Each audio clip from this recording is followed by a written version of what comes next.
Today I'd like to talk about design and planning strategies to enhance hydrology and water quality. In the last two lectures, I talked first about hydrologic considerations in the landscape and secondly about water quality considerations.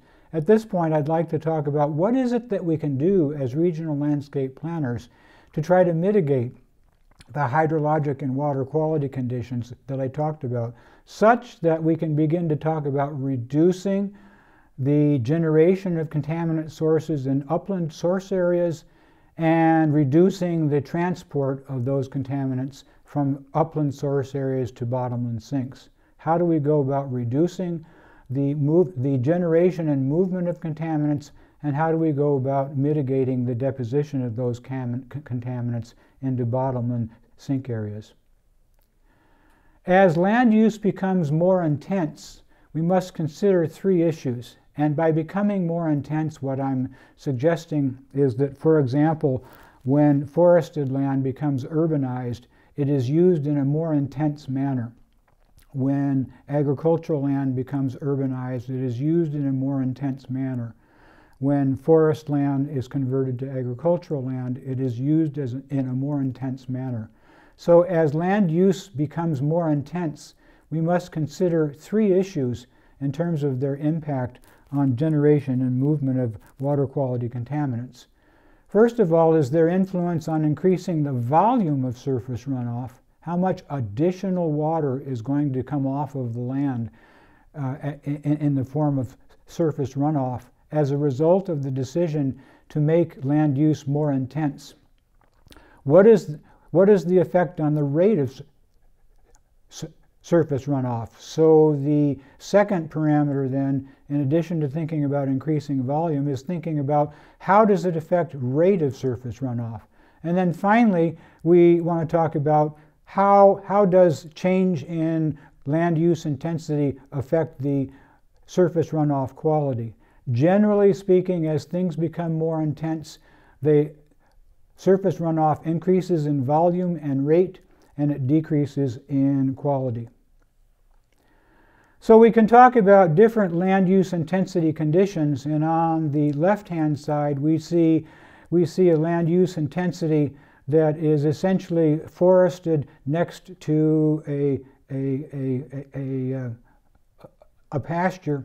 In the lower left we see an agricultural landscape that is next to the same pasture. In the upper right we see a suburban landscape that is next to that same pasture. And then in the lower right, we see an urban landscape that is next to that same pasture.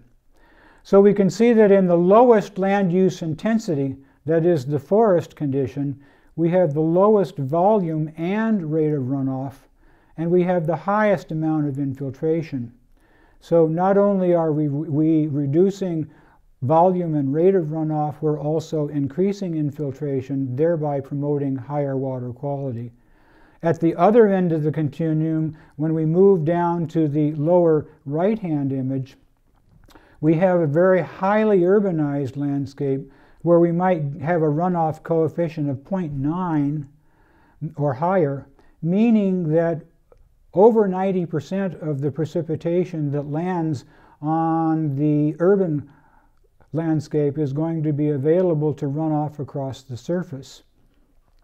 In that situation, then, we have the highest volume and rate of runoff and the lowest infiltration.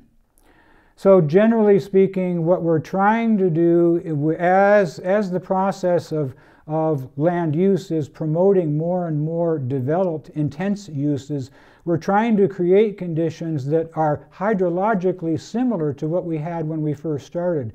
That is, conditions where precipitation immediately infiltrated into the landscape, and there was very little volume of runoff, and the rate of runoff that occurred was very, very low. Objectives for managing runoff volume and flow rate are to detain and infiltrate rainfall where it lands. In other words, if it's raining at the hilltop, you want to detain and infiltrate that rainfall at the hilltop rather than letting it start to move across the landscape. We want to infiltrate precipitation when it happens. We don't want to wait 30 minutes. We don't want to wait 2 days. As soon as we can possibly after incidence of the precipitation, we want to put it back into the ground. So we want to infiltrate where it happens, and we want to infiltrate when it happens. We want to be putting water back into the landscape. Minnesota historically had a runoff coefficient of somewhere in the neighborhood of 10 to 20%. In other words, when the state was primarily prairie and forest, there was almost no runoff at all. We also want to interrupt continuous surface flow runoff paths. In other words, we want to try to deviate water from impervious areas and move them into areas where they will infiltrate. And then finally, we want to improve water quality in surface and subsurface storm flows. So what I want to talk about then is different strategies for accomplishing each of these 4 objectives. They basically break down into a series of 11 different best management practices that I want to talk about individually as we go along here. I'm not going to name them all individually because I will name them as I talk about each one of them.